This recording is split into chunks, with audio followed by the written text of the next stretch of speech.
Doresc din toată inima ca prin tot ceea ce voi spune Dumnezeu, în primul rând să fie slăvit și binecuvântat.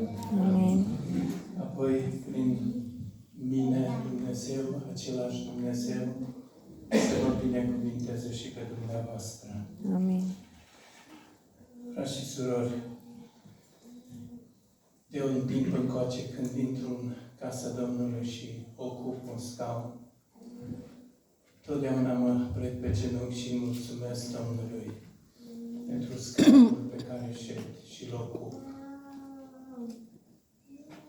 Și îl rog să nu mă lase să stau liniștit acolo și fără grijă în Sion. De acolo, de pe scaun, vă rog să vă rugați pentru mine, pentru slujitorii care slujesc aici în față și astfel veți deveni și dumneavoastră contribuabili la slujirea celor din față. Și nu veți fi catalogați ca niște oameni fără grijă în Sion. Dumnezeu să vă binecuvânteze. Amin. Se citea astăzi din Psalmul 23 și aceeași dorință am și eu, ca și David, să-l personalizăm fiecare pe păstorul acesta care este Iisus Hristos, păstorul cel bun. Amin. Așa spunea David, Domnul este păstorul meu. Amin. Dar de ce să nu fie și al tău și al meu? Amin. În anul acesta, câte zile v-a îngăduit Dumnezeu să fie în 2025? Haideți să luăm pe El păstorul nostru. Amin. El te va căuta și când rătăcești.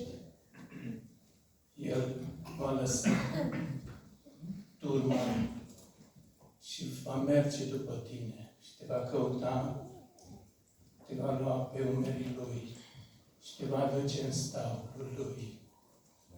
Merită să-L luăm ca păstor al nostru. Amin. Ieri, în ajunul anului nou, am primit un mesaj pe telefon și foarte interesant mi s-a părut și ea sună cam așa. În curând ți se va vira în contul tău 365 de zile. Trăiește-le frumos. Și adaug eu, cheltuiește-ți-le cu folos. Amin. Și bănuiți cam ce răspuns am dat. În contul nostru nu știm câte zile vor rămâne anul acesta, dar aș vrea să le cheltuim frumos. Amin. Atâtea câte vor fi. Că cel care a trimis mesajul și nu ne poate garanta 365 de zile nimănui. De aceea, haideți să trăim în fiecare zi și asta o spun mie în primul rând, ca și cum ar fi ultima zi. Amin. Din 2025 în care prin harul Domnului fiecare am intrat. Doamne, dă-ne înțelepciune. Amin. Dă-ne prețuire la ceea ce ne dai tu în fiecare zi, în fiecare dimineață. Acestea fiind spuse, aș vrea să am câteva mărturii, eu așa numesc, predicile care mi le dă Dumnezeu și le notez. Le numesc mărturii, mărturisiri. Pentru că mi le dă Dumnezeu mie. Și nu e obligatoriu ca cineva să ia asupra Lui ceea ce îmi dă mie Dumnezeu. Eu doar vreau să mărturisesc ce primesc de la Dumnezeu. Și dacă cuiva îi se va potrivi ce vă voi spune, poate într-un sfert de oră, atunci primiți-le. Amin. Puneți-le în sertarul inimii curate. Să știți că a studia Biblia și a profunda Biblia nu e confortabil. Și poate de aceea și se feresc mulți să sape adânc în Biblie, că le e teamă că Dumnezeu va judeca viața lor. Poate trăită neconformă cu Biblia, cu ce citesc acolo. Dar nu e o situație bună gândul acesta. Noi trebuie să citim Biblia, să strângem în inimă ca să nu păcătuim. Amin. A nu citi Biblia, rămânem vulnerabili a păcătui. De aceea Dumnezeu să ne dea înțelepciune, să înțelegem mărturia care Dumnezeu mi-a dat-o mie în primul rând, dragi slujitori care venim în față. Niciodată să nu venim careva cu gândul acesta. Mă duc să spun bisericii ce mi-a descoperit mie bisericii să spun. În primul rând, ce mi-a descoperit mie să fac, asta trebuie să fie în atenția fiecărui slujitor. Și apoi biserica, dacă va primi, este foarte bine.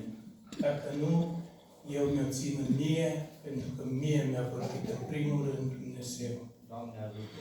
Și vreau să amintesc câteva gânduri din Iacov, capitolul 4. Cristi, te rog să mă urmărești.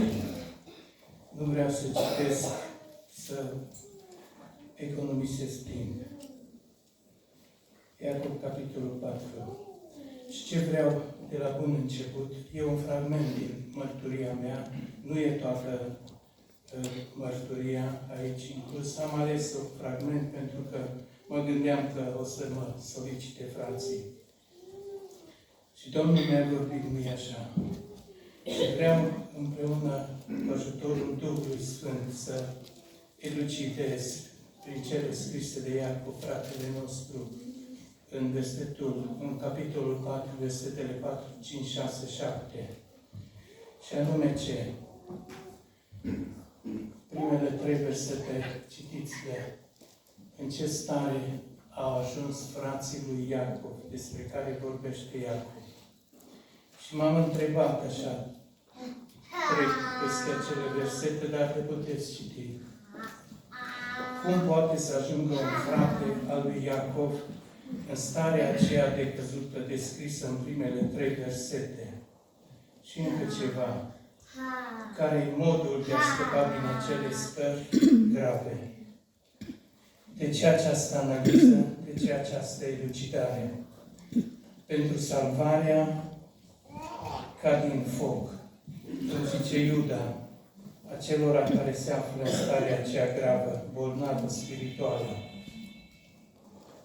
Dragilor, să nu ziceți cumva căci nu avem bolnavi în biserică.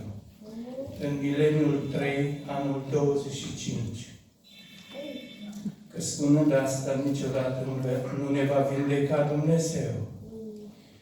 Și dacă Dumnezeu nu ne va vindeca, nu ne așteaptă decât focul iadului.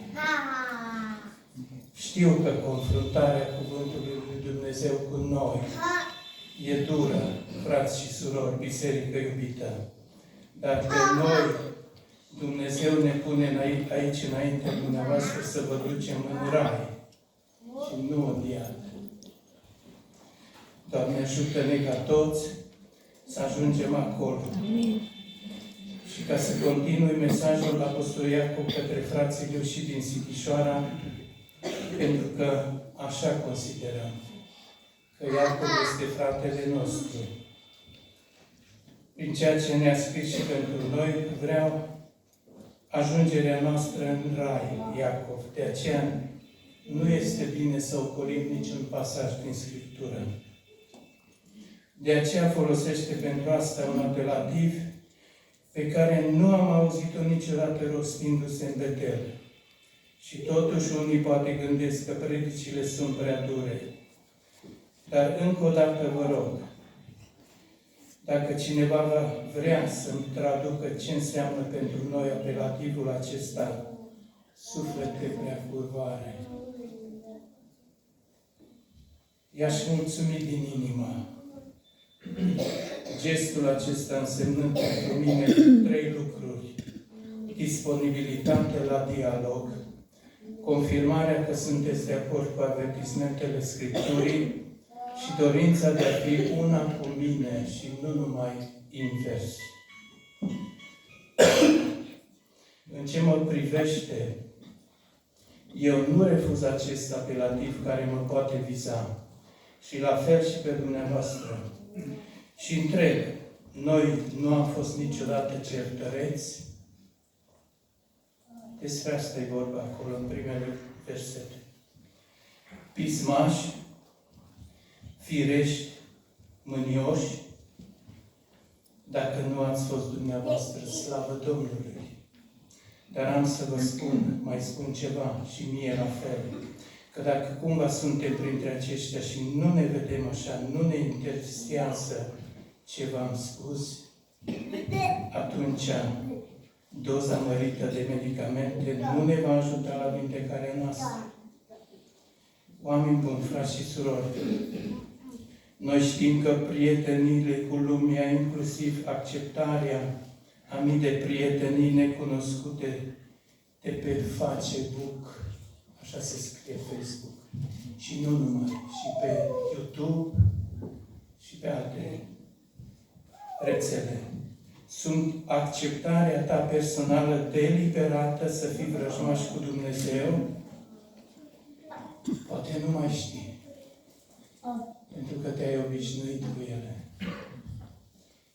Nu ne place apelativul Apostolului Iacov. Frații mei și al Apostolului Iacov, a iubi lumea și lucrurile ei nu înseamnă doar imoralitate fizică, ci și imoralitate spirituală prin iubirea spiritului lumesc, devenind astfel exact ce spune Apostolul Iacov, înduritatea lui. Dați-mi voie să vă întreb o altă întrebare. Ce înseamnă pentru tine, pentru mine, un chip al veacului acestuia, căruia Biblia ne învață să nu ne potrivi? Tare m-aș bucura să dialogați cu mine și în privința aceasta, dacă vreți, la urmă. Iată ne ajung și la versetul 5 din Iacov. Pune-l, Cristi. Și fratele nostru Iacov pune o întrebare. Credeți că degeaba vorbește Scriptura? Și am pus eu între ghilimele, de vă purtați așa, cei care, eu mă includ aici, eu sunt acela căruia Dumnezeu îi vorbește. Și mai spune ceva fabulos aici Dumnezeu. Duhul cu D mare, adică oameni buni, tineri și copii, și inclusiv subsemnatul, frați și surori, parafrazez puțin acest verset. Dumnezeu ne vrea pentru sine, pentru că ne iubește și nu vrea să renunțe la noi. Chiar și în starea în care se află frații de căsuța lui Iacov. Tu și eu, poate am vrut să renunțăm la el de multe ori, prin iubirile noastre lumești. Dar el ne vrea pentru sine. Amin. Înțelegeți? Și înțelegi tu acest strigăt al Duhului pe care l-a pus Dumnezeu să locuiască în noi pentru o vreme, ca mai apoi să plece Duhul cu noi tot în cer? La Dumnezeu, cei de făcut, frați și surori, tineri și copii, pentru schimbarea oricărei stări nepotrivite și nesfinte, ne spune versetul 7, supuneți-vă lui Dumnezeu, punct. Versetul 7, supuneți-vă lui Dumnezeu, punct. ce înseamnă, ce înțelegem și dacă ne place statutul acesta de supus. Acestea sunt întrebările la care fiecare individual trebuie să răspundă. Datoria mea ca predicator este să vă ajut la răspunde la aceste întrebări. În primul rând, în ce îl privește pe Dumnezeu și cerințele Lui de a ne supune, noi toți avem același statut de supuși. În al doilea rând, nu poți să te supui haotic, după cum crezi tu sau eu, că e bine. Trebuie în consecință să cunoști din Biblie cerințele lui Dumnezeu ca să putem împlini cerințele Lui. Se pot găsi aici, în Biblie, toate cerințele acestea și ele nu sunt grele de împlinit pentru cei supuși lui Dumnezeu. Spunea un slujitor în predica sa că a te pocăi cu adevărat și adaug eu, a te supune cu dragă inimă lui Dumnezeu, nu înseamnă să renunți. Nu înseamnă să renunți, ci mai întâi să găsești în primul rând. Că mai apoi, când ai găsit comoara cea mare, vinzi tot, renunți la tot, trecutul tău păcătos, pentru că l-ai găsit pe Dumnezeu. Și de acum, El e comoara ta. Amin. Și plăcerea ta. Cam acestea sunt răspunsurile pe scurt la întrebările ce înțelegem, ce înseamnă și dacă îți place statutul de a fi supus. Doamne, ajută-ne să experimentăm fiecare frumusețea unei vieți trăite în supunerea de Tine, ca supunerea să nu fie pentru noi o corvoadă și un timp. Supunere mai înseamnă să suferi cu răbdare când ai făcut ce este bine și nu rău. 1 Petru 2:20. Această supunere este plăcută lui Dumnezeu, nu în sensul că place lui Dumnezeu să sufere cineva, ci în sensul că treci cu răbdare prin nedreptate și îl accepti suferința. Și dacă vă mai spun că la aceasta au fost chemați, și cum adică nu la mântuire am fost chemați? Și mântuirea aceasta să fie doar prin har, nu și prin ce ne învață harul? Nu. Fiindcă și Hristos a suferit pentru voi și v-a lăsat o pildă ca să ce? Să scoatem din Biblie ce nu ne place? Ferească-ne Dumnezeu. Nu, ci să călcăm pe urmele lui Hristos. Apostol Petru ne mai spune că pilda aceasta este a lui Iisus, care n-a făcut păcat. Și în gura Lui nu s-a găsit vicleșug.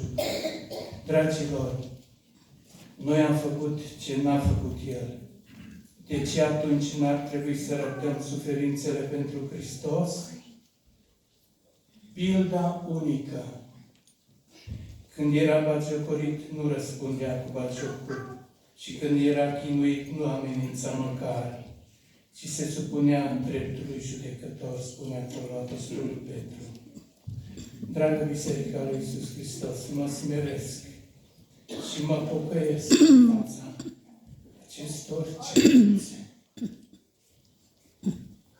Nu vi le-am spus-o cu aroganță, ca și cum eu aș fi desăvârșit în ce privește supunerea față de Dumnezeu. Dar am dorit un lucru, să nu ocolesc nimic ce e scris în Scriptură, pentru că oricum, într-o zi, ne vom întâlni cu tot ce e scris în ea. Amin. Și în al doilea rând, o astfel de atitudine nu ne-ar ajuta pe niciunul să tindem măcar spre desăvârșire. Din contră, cu cât cunoaștem mai puțin din Cuvântul lui Dumnezeu, cu atât ne supunem mai puțin lui Dumnezeu. Încă o chemare a Bibliei la supunere la autorități, dregătorii mai mari noștri, rânduite de Dumnezeu, fără de care Domnul mi-a vorbit că nu e posibil să fiu un supus al lui Dumnezeu. Dar o mențiune.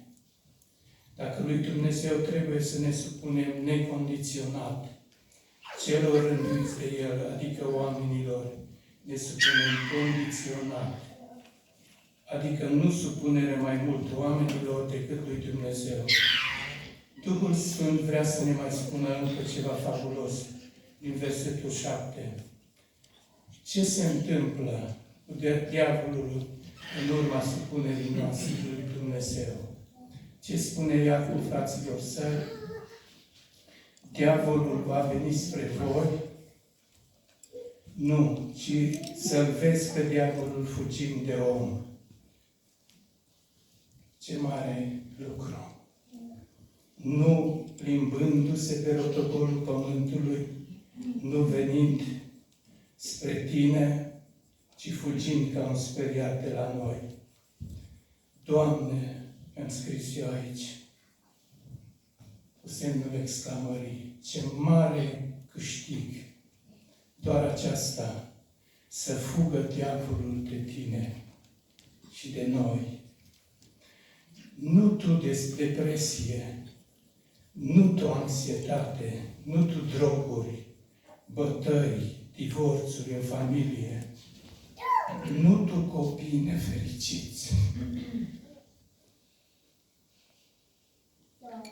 Dragilor, merită să ne supunem lui Dumnezeu, ca să nu fim supuși forțat de diavolul.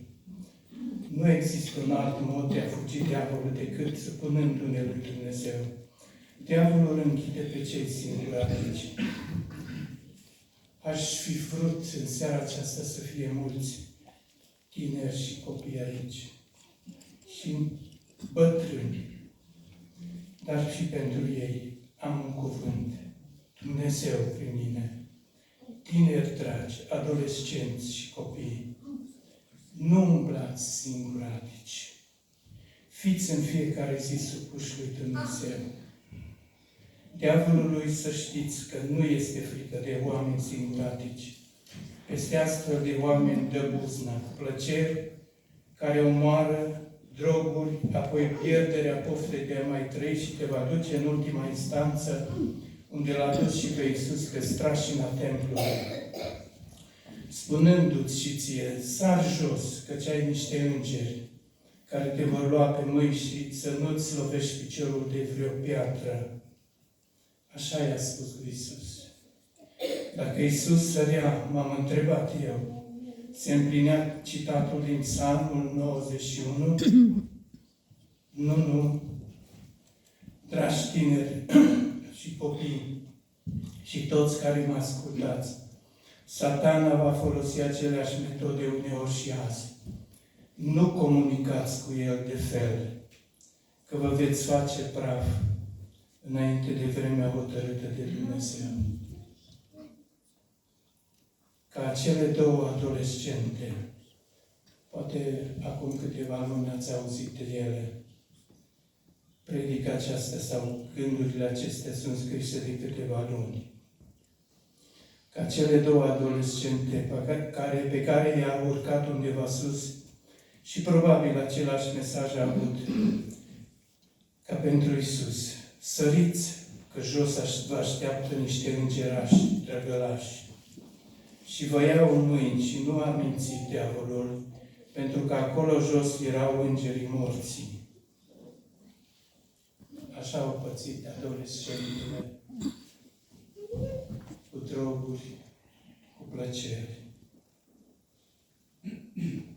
Nu mă întrebați că nu vă spun unde le-a dus îngerii aceia pe fetele acelea.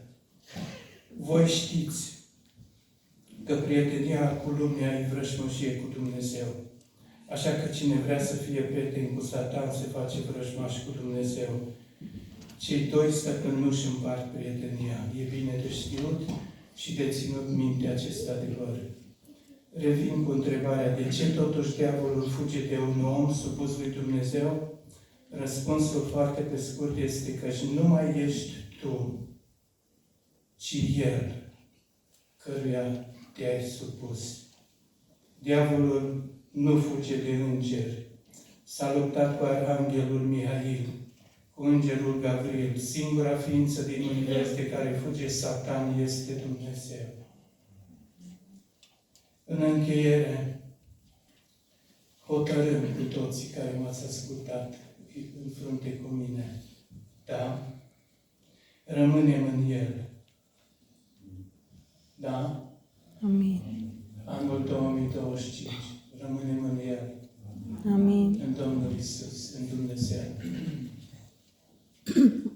Ne apropiem de Dumnezeu în 2025. Și în versetul 8 din Iacov, capitolul 4, Dumnezeu promite că El se va apropia de noi. Și vreau să vă spun ceva. Ce bun este Tata din cer. Din starea pe care Iacov ne-a descris-o în capitolul 4, Dumnezeu să zică, apropiați-vă păcătoșilor, curățiți-vă mâinile, curățiți-vă inima, oameni cu inima împărțită, simțiți-vă ticăloșia, tânguiți-vă și plângeți. Spunea mie Dumnezeu și fraților din capitolul 4 din Iacov, dacă cineva ne regăsim aici, să facem aceste lucruri. A merge pe calea lui Dumnezeu nu înseamnă numai bucurie, numai aplauze, numai atmosfere mari. Și aceste plânsete sunt cuprinse în Biblie, tânguirile. Râsul să vi se prefacă în tânguire și bucuria în întristare. Smeriți-vă, spune acolo, înaintea Domnului, și El vă va înălța. Haideți, iubiților lui Dumnezeu, să lăsăm gunoaiele diavolului. Să mergem de azi, din prima zi anului 2025, cu Dumnezeu, mereu și mereu. Amin. Și așa să ne ajute Dumnezeu. Amin. Amin.